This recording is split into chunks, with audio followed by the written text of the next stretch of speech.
आज आपण झटपट तयार होणारा नाश्त्याची रेसिपी पाहणार आहोत। फक्त एक वाटी पोह्यांपासून आपण सर्व फॅमिलीसाठी हा नाश्ता तयार करू शकतो। तर चला मग वेळ न घालवता रेसिपीला सुरुवात करूया। तर एका मिक्सरच्या भांड्यामध्ये एक वाटी पोहे घेऊया।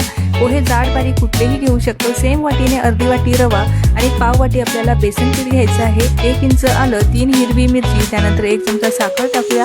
5-6 लसणाच्या कळ्या, पाव चमचा हिंग टाकायचं आहे आणि पाव वाटी आपल्याला दही टाकायचं आहे। आता सेम वाटीने अर्धी वाटी पाणी यामध्ये घालायचं आहे। थोडं थोडं करून यामध्ये पाणी टाकायचं आणि अशा पद्धतीचं मिश्रण आपल्याला तयार करून घ्यायचं आहे। पाव वाटी आपल्याला इथे हळद आणि 2 चमचेभर आपल्याला तेल टाकून व्यवस्थित मिक्स करायचं आहे आणि 10 मिनिटं झाकून ठेवायचं आहे। त्यानंतर यामध्ये 1 चमचा इनो किंवा 1 पॅकेट इनो टाकून मिश्रण पुन्हा एकदा एकजीव करायचं आणि एखाद्या ताटामध्ये टाकून घ्यायचं आहे। त्यानंतर वरतून लाल मिरची पावडर टाकून हे 20 मिनिटांसाठी आपल्याला शिजवून घ्यायचं आहे। 20 मिनिटांनंतर हा काढून घ्यायचा, पूर्णपणे थंड करून यावरतून तडका टाकायचा। त्यानंतर एखाद्या चटणीसोबत किंवा बिना चटणीचा सुद्धा तुम्ही हा खाऊ शकता।